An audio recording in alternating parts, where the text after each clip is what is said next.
uriho umuntu ubabaye muturanye, uriho umuntu ubabaye uri hanze aho ngaho udafite icyo kwambara, udafite icyo kurya, uwo muntu umufashe ya mafaranga uyamuhereze, cyangwa se ugende umugure n'uwo muceri umushyirire mu nzu. Mbonereho nanashimire umugabo utuye muri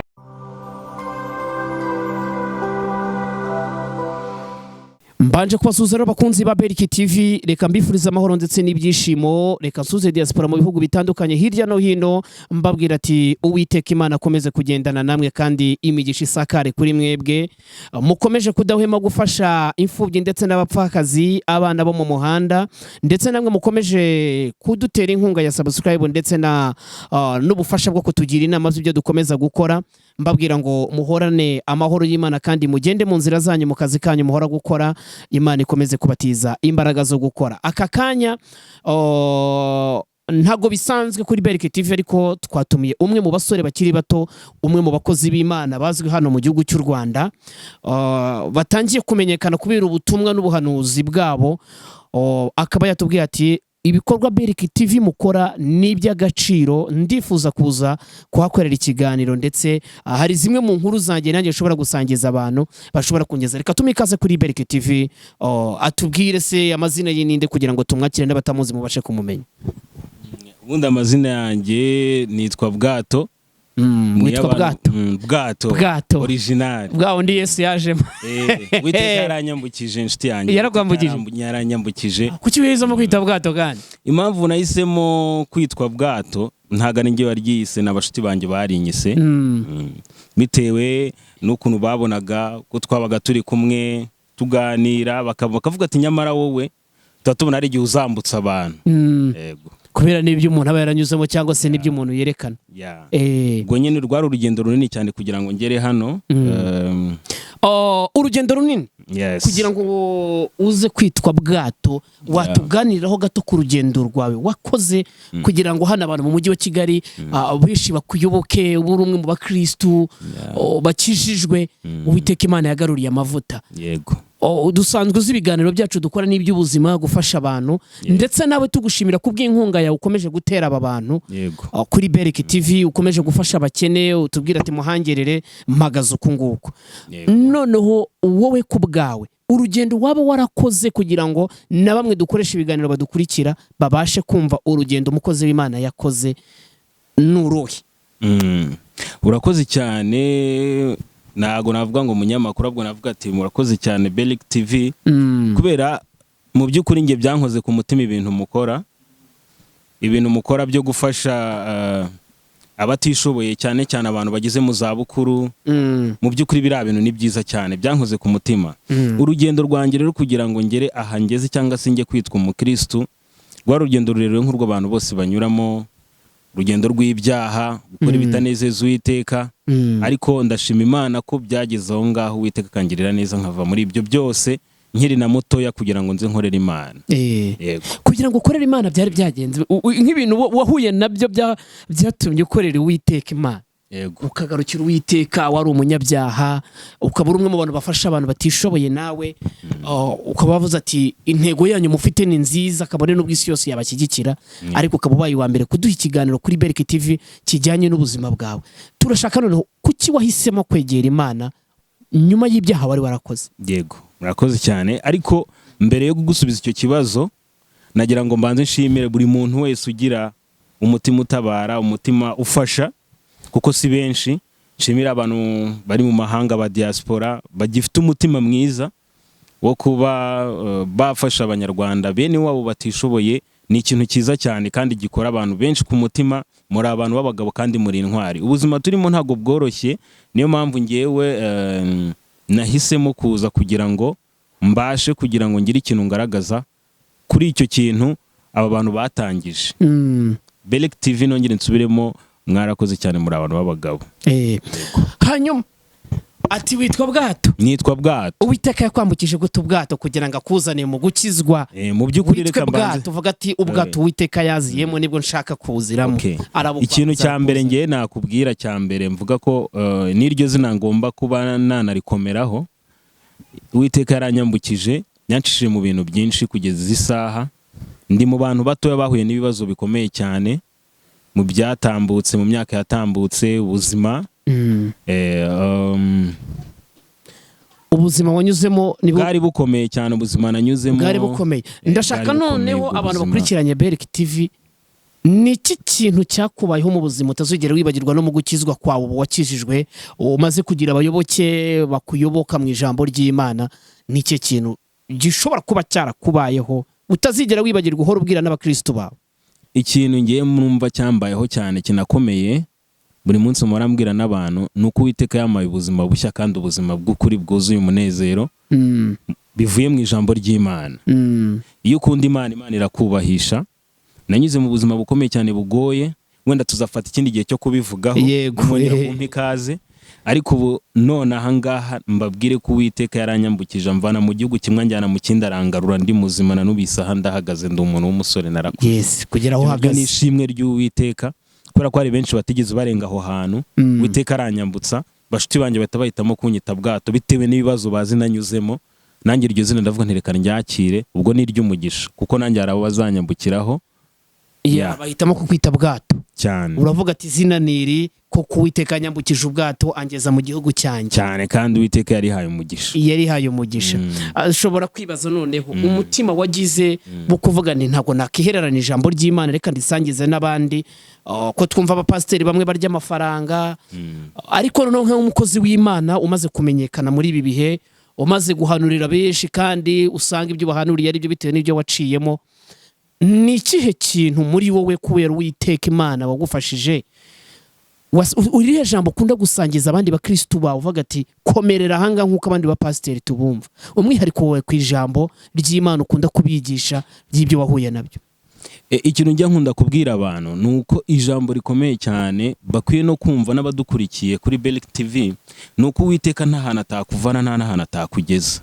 iryo jambo nkunda kuribwira abantu kugera kure ntago ariko gupfa yego umuhanga yaravuze ngo ushobora kuva kuri 0 ukagera ku 100 cyangwa ku 1000 ni ukuvuga ngo rero buri muntu wese ntakihebe ubuzima bugoye abayemo cyangwa se no mu byo yirirwamo wenda bidahesha Imana icyubahiro ariko ndabizi neza yuko umunsi umwe ubundi ikintu cya mbere ntureba se ntago ubundi ushobora kureba umurwayi ngo uhite umubwira ngo urwaye iki gusa oya umurwayi ubanza kureba n'imyitwarire afite kuri icyo kibazo afite nyuma yaho ukaza kumushakira umuti nta wundi ni Yesu Kristo iyo umuntu umaze kubona ikibazo afite umwereka yuko umuntu umwe wenyine wamukiza icyo kintu ari Yesu Kristo nabundi bya bindi warumbajije mu kanya bijyanye n'abapasiteri ngo subiramo icyo kibazo ntabwo nakumvise neza nk'umukozi w'Imana cyangwa se mu ijambo ba pasiteri mpamya ko urwego maze kugeraho bitewe n'isengero maze kujyamo kubwiriza abantu bakagukunda bakifuza n'ubuhamya bwawe aribwo tuzanaganiraho ubutaha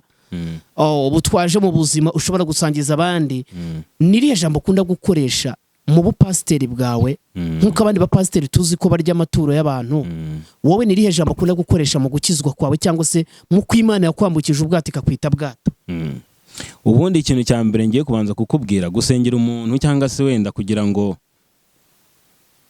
usengera umuntu Imana igira ikintu imukorera ntabwo bivuze kugira ngo ature nta nubwo bivuze kugira ngo agire icyo atanga ni ukuvuga ngo ukora umurimo nyine Imana yaguhamagariye ibintu by'amaturo bikaza ku ruhande ibyo ngibyo reka nkubwize ukuri byahereye kera abapasiteri birirwa banyunyuza abakristo nyamara ugasanga ibintu babasengera cyangwa se ibintu babibizeza kubona ntago bajya babibona mu by'ukuri ugasanga batangiye gufata ijambo ry'Imana bakabishyiraho ikintu bita igitutsi ni ukuvuga ngo rero ikintu cya mbere buriya ni ukwizera iyo wizeye ko ikintu kigomba kukubaho kiba kigomba kukubaho buri ijambo rirarema yego abantu nibahumuke nyine barekera aho ngaho bamenye yuko buriya ntago ibitangaza bibera mu gutura ntago ibitangaza bibera muri ya mafaranga upfundikira pasiteri ahubwo kugira ngo ukore ibyo reba umuntu ubabaye ureba umuntu ubabaye muturanye ureba umuntu ubabaye uri hanze aho ngaho udafite icyo kwambara udafite icyo kurya uwo muntu umufashe ya mafaranga uyamuhereze cyangwa se ugende umugure n'uwo muceri umushyirire mu nzu mbonereho nanashimire umugabo utuye muri USA bamwita Mukombozi Jack ni umuntu w'umugabo cyane nawe ndamusuhuje ahari Uwiteka amumpera umugisha n'umuryango we nawe ajya adufasha muri ibi bikorwa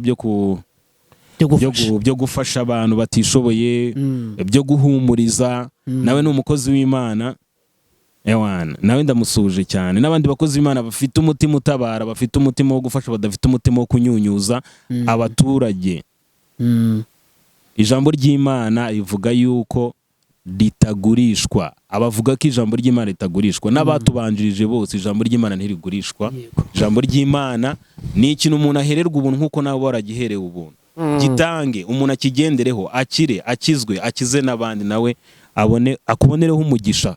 Yes, umuntu ashobora kuba yibwira ko usa neza, wambaye ishati nziza koko y'abakozi b'Imana, ariko akahita yibaza se iriya shati mu buzima yari arimo nayo yarayambaraga. Nicyo kintu Imana yagukoreye utazigera wibagirwa muri wowe noneho, kugira ngo aho ugera wambara agashati nk'ako k'amata rwose kameze neza, ushobora kuvuga ati Uwiteka Imana hari aho yankuye, hari naho yanzanye. Na wa muntu ushobora kuba yarigunze yumva ko atazahaza, yumve basi bimwe mu buzima kugira ngo wambare iyo shati ukizwe, usokoza agasatsi, ushobora gusanga wari ufite dread ukavuga ati oya ntabwo ari byo. Nuruhe urugendo waciyemo kugira ngo ibyo byose bigereho tube tubona uri ahangaha, uri umwe mu bantu bakomeye muri uyu mujyi wa Kigali hano mu gihugu, ukijijwe, abantu bagusanga ati tubwira urugendo wafashe natwe dukizwe. Nuruhe rugendo? Ni ukuvuga ngo rero urugendo rwanjye mu gukizwa, nabayeho nkora amakosa yose, kubera ko buriya iyo ukiri umunyabyaha utarasobanukirwa izina ry'Imana icyo ari cyo, uba wigenga, uba ukora ibyo ushaka. Mu by'ukuri nakoze byinshi, amabwate nayarayemo, amatabi narayanyweye, ibintu bibi byinshi byose narabikoze, ariko ijambo ryonyine ryankoze ku mutima bigatuma ibyo byose mbireka. Ni ukuvuga yuko njye niringiraga ko Imana ishobora byose. Kugira ngo ukizwe byari byagenze guta, kugira ngo ufate umwanzuro wo kuva kuri ibyo bintu byose, uhita uvuga ati ndabiretse ngiye kwegera Uwiteka Imana, nirwo rugendo. Ntabwo wegereye Uwiteka Imana ajya aseba. Byari byagenze gute? Yego, rimwe nigeze kuba ndi kumwe n'abashuti banjye, twari ahantu gutya, abantu basobanukiwe neza uyu mujyi wa Kigali, hari ahantu bita za Kimisagara, hari kuri Maison de Jeune. Mu by'ukuri ngewe nakundaga kwiga igare cyane, nakundaga igare. Sasa abashuti banjye twagendanaga, bo banywaga ibiyobyabwenge, banywaga itabi, kandi twe tukiri bato. Ubwo nza kugira gutya ndi kumwe nabo, twagiye ahantu gutya Kimisagara, ahantu bigishirizaga amamoto n'amagare. Maje kuva ku igare ndagenda ngiye kubasanga, kumva abapolisi babonye bahita badufata twese, bahita baradutwara. Yes, kandi urumva nari mutoya. Mu by'ukuri abo bana babo bari abakire, baraje barabafunguza, ngiye nsigaramo. Mu kuva aho hantu, umupolisi w'umudamu yaraje arandeba, nari gatoya cyane, arandeba aravuga ati se mwana bite byawe kuri hano? Ndavuga ati banzanya hano n'abashuti banjye, ariko bashuti banjye batashye, ariko sinzi impamvu nge nasigaye. Arambwira ati bashuti bawe rero bafite kesi yo gukoresha ibiyobyabwenge, ati kandi nawe uyirimo. Ndavuga ati si ibyo bintu ko ntabizi. Mu by'ukuri nk'umubyeyi yararebye koko asanga ibyo ndi kubwira ni ukuri. Arambwira ati ariko Imana niyo igukuye aha hantu. Iryo jambo narigendeyeho kuva uwo munsi, natangiye kugenda mpinduka gake gake, mpindura n'inshuti. Gutyo ibintu bigenda neza, nkajya negera abakozi b'Imana, mpindura inshuti, nkagendana n'abana basenga. Birangira nanjye nyine rya jambo Uwiteka yamvuze ko kanyambukije nshiduka, nanjye nageze mfata umwanzuro, ndavuga nti iby'isi mbisize ku ruhande, reka nkurikira Imana. Kandi urabona yuko kuyikurikira nta gihombo. Ikintu nakubwira nakubwira gisohoza. Urebye ukuntu wari umeze mbere n'ubu, urumva utekanye, abimeze biti? Numva mfite umutekano, naho ndi kugenda hose mba numva nishimye. Yego, kuko Imana yamaye umunezero wo mu mutima. Yes. Noneho urebye ibikorwa, kuba watuyobotse ukavuga ati reka mpamagare kuri Berek TV ngende mpakora ikiganiro bitewe n'ibikorwa byaho, niki cyaguteye ko ugerageza kuba nk'umukozi w'Imana ukomeye wakora ibiganiro kuri Berek TV? Nukuri ngewe ikintu cya mbere cyankoze ku mutima ni ubufasha mwagiye muha abantu benshi batandukanye, nagiye mbakurikirana umunsi ku wundi, kandi nanjye nkunda abantu bafasha, kuko nanjye nibyo mba ndimo. Buriya ubushobozi buke ufite ufasha abandi, ukareka kwiyitaho cyane, ukareba n'abandi. Ni ukuvuga ngo ngewe numvishe binkoze ku mutima, ndavuga ati bari abantu reka nzagende byibuze dukorane ikiganiro, nanabashimire nababwire yuko ari abantu b'abagabo cyane. Yego, Yego. Niki wabwira abantu bakurikirana Berike TV cyangwa se abantu bagukurikirana uri umwe mu bantu dushobora kuba dukoresheje hano ku mbuga nkoranyambaga bwa mbere kandi umwe mu bantu bafite izina rikomeye mu bakristo ubu ngubu muri uyu mwaka hano muri uyu mujyi bamwe banakwita ngo uri umuhanuzi ukomeye ni cyo kintu ushobora kubwira abantu bagukurikiranye cyangwa se ijambo ry'ubwenge ushobora kubigisha burya kimwe mu kinyamakuru cyacu cyangwa se Berike TV tubayeho kubwo kwigisha ndetse no gufasha ni cyo kintu ijambo rimwe ushobora kubabwira cyangwa se inyigisho ushobora kubigisha bashobora kugenderaho nawe wagendeyeho. Yego, ni ukuvanga ijambo rimwe nabwira abadukurikiye kuri Berike TV n'abandi bafite umutima umeze neza cyane badafite ubugugu bameze neza mu by'ukuri Imana yahaye umugisha. Ikintu cyo nababwira ni kimwe, ineza ikintu ukoze uyu munsi ugisanga imbere. Iyo utagisanze imbere umwana wagisanga imbere cyangwa umwuzukuru wawe, gira neza wigendere, niko umunyarwanda yavuze. Yego. Ikintu nababwira cyo ni iki, cyanyuma navuga abakurikiye Berike TV muri abantu b'abagabo cyane, kandi ibiganiro ndabizi ko buzajya mubihozaho buri munsi. Yego. Cyane. Ni ukuvuga ngo muzadutumire tuzagaruka. Cyane tuzabatumira. Nshimire buri muntu wese wadukurikiye, Uwiteka bampera umugisha, ndabakunda cyane, ntago ndi bwizembe mu magambo. Yes, reka rero nanjye mbashimire bakunzi ba Berike TV, ndeka ndabongere mbifurize amahoro ndetse n'ibyishimo mbabwira ngo tuzabonana mu minsi ya buri munsi uzaduhora tubona ndetse dukorana ibiganiro. Reka mbashimire mbabwira ati bye bye. Shalom.